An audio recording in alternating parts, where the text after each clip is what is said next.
தமிழ் மக்களுக்கு அன்பு வணக்கம். தமிழ் தலைமுறையின் இன்றைய முக்கிய செய்திகள். மதுவிலக்கு திருத்தச் சட்ட மசோதா தமிழக சட்டப்பேரவையில் நேற்று அறிமுகம். கள்ளக்குறிச்சி சம்பவத்தை தொடர்ந்து தண்டனைகளை கடுமையாக்க முடிவு. மதுவிலக்கு திருத்தச் சட்டம் இந்த ஆண்டின் ஆகச்சிறந்த நகைச்சுவை என தமிழக பாஜக தலைவர் அண்ணாமலை விமர்சனம். மாணவர்களின் நலன் கருதி தேசிய அளவிலான நீட் தேர்வை ரத்து செய்ய வேண்டும் என பிரதமர் மோடிக்கு முதலமைச்சர் மு.க.ஸ்டாலின் அவர்கள் கடிதம் மூலம் மீண்டும் வலியுறுத்தல். நீட் தேர்வு தொடர்பாக கேரளா, கர்நாடகா, மேற்கு வங்காளம் உள்ளிட்ட 8 மாநில முதலமைச்சர்களுக்கு மு.க.ஸ்டாலின் கடிதம். தமிழகத்தை போன்று நீட் தேர்வு ரத்து செய்ய மசோதாவை சட்டமன்றத்தில் நிறைவேற்ற 8 மாநில முதலமைச்சர்களுக்கு மு.க.ஸ்டாலின் வலியுறுத்தல். முறைகேடு புகாரால் ரத்து செய்யப்பட்ட யுஜிசி நெட் தேர்வுக்கான புதிய தேதி வெளியீடு.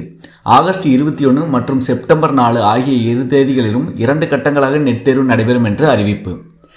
நீட் வினாத்தாள் கசிவு வழக்கில் ஜார்க்கண்டில் மேலும் 2 பேர் கைது. பள்ளி முதல்வர் மற்றும் துணை முதல்வரை கைது செய்ய சிபிஐ விசாரணை. இருவரும் தேசிய தேர்வு முகமையில் ஒருங்கிணைப்பாளராக செயல்பட்டது அம்பலம். நீலகிரி மாவட்டம் பந்தலூரில் கொட்டி தீர்த்த கனமழை. சாலைகள் மற்றும் குடியிருப்புகளை சூழ்ந்த மழைநீர். கர்நாடக மாநிலங்களில் நீர்பிடிப்பு பகுதிகளில் கனமழை எதிரொலி. கேஆர்எஸ் அணையின் நீர்மட்டம் 91 அடியை தாண்டியது குறிப்பிடத்தக்கது. தலைநகர் டெல்லியில் முக்கிய சாலைகளில் வழிந்து ஓடும் வெள்ளம். சாலையில் தேங்கியுள்ள மழைநீரால் கடும் போக்குவரத்து நெரிசல். பீகார் மாநிலத்தில் மேலும் ஒரு பாலம் இடிந்து விழுந்தது. 9 நாட்களில் 5 பாலங்கள் இடிந்து விழுந்ததால் பீகாரில் பெரும் பரபரப்பு. பெரும் ஊழல் நடைபெற்று உள்ளதாக எதிர்க்கட்சிகள் குற்றச்சாட்டு. மயிலாடுதுறையில் அடியாமங்கலத்தில் 2 ONGC எண்ணெய் கிணறுகள் நிரந்தரமாக மூடல்.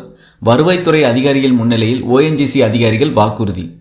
விக்கிரவாண்டியில் வாகன சோதனை கட்டுக்கட்டாக 1 கோடி ரூபாய் பணம் பறிமுதல். உரிய ஆவணங்கள் இல்லாததால் 1 கோடி ரூபாய் பணம் அரசு கருவூலத்தில் ஒப்படைப்பு. திண்டுக்கல் மாவட்டம் கோபால்பட்டி பகுதியில் பயங்கர வெடி சத்தம். வீடுகளில் விரிசல் ஏற்பட்டதால் பொதுமக்கள் அச்சம். ஜூன் மாத ரேஷன் பொருட்களை ஜூலை மாதம் பெற்றுக்கொள்ளலாம் என்று தமிழக அரசு அறிவிப்பு.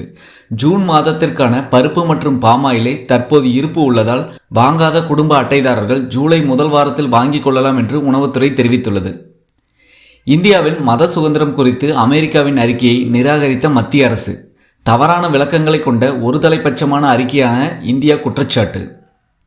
சிறையிலிருந்து விடுதலையான ஹேமந்துடன் முதலமைச்சர் சம்பத் சேரன் அமைச்சர்கள் சந்திப்பு.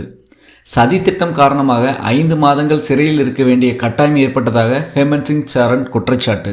தெலுங்கானாவில் பிஆர்எஸ் கட்சி எம்எல்ஏக்கள் ஜாஸ்திரிய காங்கிரஸ் கட்சியில் ஐக்கியம். 4 மாதங்களில் 6 எம்எல்ஏக்கள் கட்சியை தாவியதால் சந்திரசேகர ராவுக்கு பெரும் பின்னடைவு. திருவள்ளூரில் வீடுகளில் தொடர் கொள்ளையில் ஈடுபட்ட பாஜக நிர்வாகி கைது. திருடிய பணத்தில் 1 கோடி ரூபாயில் சொகுசு வீடு, கார் என ஆடம்பர வாழ்க்கை. தருமபுரியில் சட்டவிரோதமாக கருவில் இருக்கும் சிசுவின் பாலினத்தை தெரிவித்த கும்பல் கைது. பெண் உள்ளிட்ட 4 பேர் கைது செய்யப்பட்டு ஸ்கேன் இயந்திரம் உள்ளிட்ட உபகரணங்கள் பறிமுதல். மகாராஷ்டிராவில் மகளிருக்கு மாதம் 1500 ரூபாய், குடும்பத்துக்கு ஆண்டுக்கு 3 கேஸ் சிலிண்டர்கள் இலவசம் வழங்கப்படும் என மகாராஷ்டிராவில் சட்டமன்ற தேர்தல் நடைபெற உள்ள நிலையில் பட்ஜெட்டில் கவர்ச்சிகரமான அறிவிப்புகள் தற்போது வெளியிடப்பட்டுள்ளது. ஷாங்காய் ஒத்துழைப்பு மாநாட்டில் பங்கேற்பதற்காக கஜகஸ்தான் பயணத்தை தவிர்த்த மோடி. நாடாளுமன்ற கூட்டத்தொடர் காரணமாக வெளியுறவுத்துறை அமைச்சர் ஜெய்சங்கர் தலைமையில் குழு செல்ல உள்ளதாக தகவல் வெளியாகி உள்ளது. தென்னாப்பிரிக்காவுக்கு எதிரான டெஸ்ட் போட்டியில் இந்திய மகளிர் அணி 525 ரன்கள் குவிப்பு. அதிரடியாக ஆடிய ஷபானா வர்மா இரட்டை சதம் அடித்து அசத்தல். கேரளாவில் ஓடிக்கொண்டிருந்த ரயிலின் பெட்டிகள் தனியாக கலன்றதால் பரபரப்பு. விரைவு ரயில் குறைவான வேகத்தில் சென்றதால் பெரும் அசம்பாவிதம் தவிர்ப்பு.